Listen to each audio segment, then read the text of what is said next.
என்னை வாழ வைக்கும் ஆனந்த யூடியூப் சேனலுக்கு வணக்கம். அதாவது இன்றைக்கி வந்து பார்த்திங்கன்னா ஆன்மீகம். அதாவது 9 கிரகத்தில் வந்து பார்த்திங்கன்னா சனி பகவான் தான் பெஸ்ட்டு. அவங்களுடைய ஃபேமிலி எல்லாமே வந்து பார்த்திங்கன்னா உங்கள்கிட்ட ஷேர் பண்ணுறேன். சனி பகவானுடைய அப்பா பேர் வந்து பார்த்திங்கன்னா சூரிய பகவான்.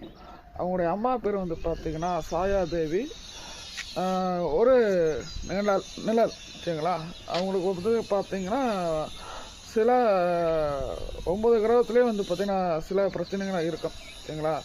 ஆனால் சனி பகவான் என்ன பிரச்சனை, அவருக்கு நிறைய பிரச்சனை வந்தாலும் ஆனால் ராகு தான் வந்து அவரை வந்து காப்பாற்றுவார் சரிங்களா. ஸோ வாரம் சனிக்கிழமை நம்ம சேனலில் ஆன்மீகத்தை பாருங்கள், பரிகாரமும் கேட்டுட்டு அதை வந்து பாருங்கள் சரிங்களா. வணக்கம்.